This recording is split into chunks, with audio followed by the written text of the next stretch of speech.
Miraj fighter jet 2000 वो विमान जो भारत की शान है, जिसे भारत ने बालाकोट में पुलवामा अटैक का बदला लेने के लिए एयर स्ट्राइक के दौरान इस्तेमाल किया था, जिसने कारगिल वॉर के दौरान दुश्मनों को ढेर कर दिया था। अब भारत के इस फाइटर जेट को चीन ने निशाना बना लिया है और अब भारत के फाइटर जेट की ताकत जानेगा चीन।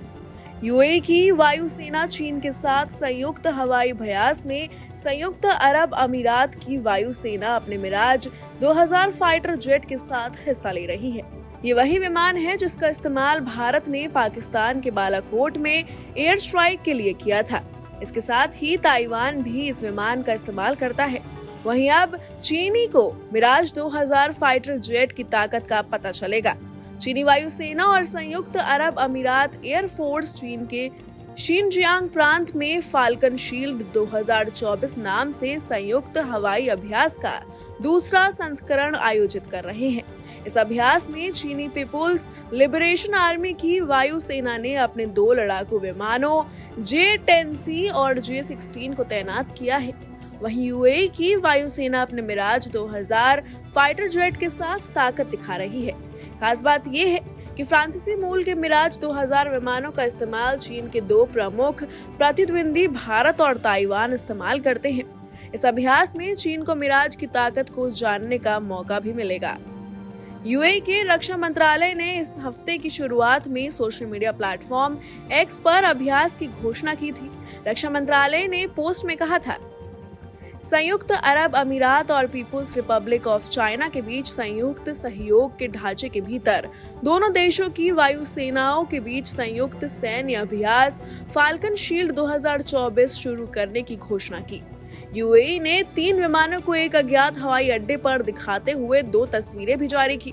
हालांकि चीन और यूएई की वायुसेना ने अभी तक अभ्यास के विशिष्ट विवरण और तैनात किए गए सभी लड़ाकू विमानों के नाम सार्वजनिक नहीं किए हैं।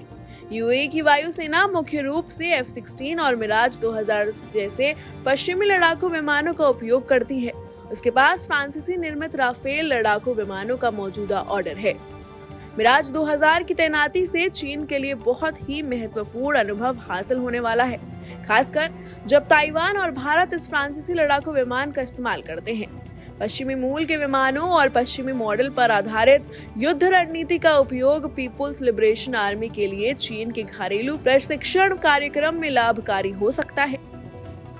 चीन ने अभ्यास में 4थी पीढ़ी के 2 विमान तैनात किए हैं, जो वर्तमान में PLA एयर फोर्स की रीढ़ है। इनमें J-10 का नवीनतम संस्करण J-10C है। ये सिंगल इंजन वाला जेट फाइटर है जो सभी मौसम की स्थिति में काम कर सकता है। इसमें एक इंफ्रारेड ट्रैकिंग लक्ष्य प्रणाली, सक्रिय इलेक्ट्रॉनिक रूप से स्कैन किए गए सरणी रडार और एक एडवांस इलेक्ट्रॉनिक युद्ध प्रणाली की सुविधा देता है। ये PL-15 एयर-टू एयर मिसाइलों से भी लैस है और अधिक शक्तिशाली WS-10B इंजन से संचालित है। इसके साथ ही चीन ने 2 इंजन वाला J-16 भी इस अभ्यास में उतारा है। 4+ पीढ़ी का यह अत्याधुनिक विमान मल्टी रोल स्ट्राइक फाइटर है जो WS-10A इंजन से संचालित है। इसमें AESA रडार से लैस है। इसके साथ ही अपने रडार सिग्नेचर को कम करने के लिए J-16 इकाइयों को ऐसे पेंट से सजाया गया है तो रडार वेव्स को अवशोषित कर लेता है। J-16 ताइवान के एयर डिफेंस आइडेंटिफिकेशन जोन का बार-बार उल्लंघन करने और इंडो पैसिफिक में विदेशी विमानों को रोकने के लिए भी कुख्यात है। J-10 और J-16 की उपस्थिति महत्वपूर्ण है क्योंकि ऐसी अटकलें लगाई जा रही हैं कि चीन मध्य पूर्व के देशों को J-10C बेचने की कोशिश कर रहा है। इस विमान ने दुबई एयर शो 2023 में मध्य पूर्व में अपनी पहली उपस्थिति दर्ज की थी। Bureau report, news nation. News nation अब व्हाट्सएप पर खबरों की ताजा अपडेट के लिए न्यूज नेशन के इस QR कोड को स्कैन करें।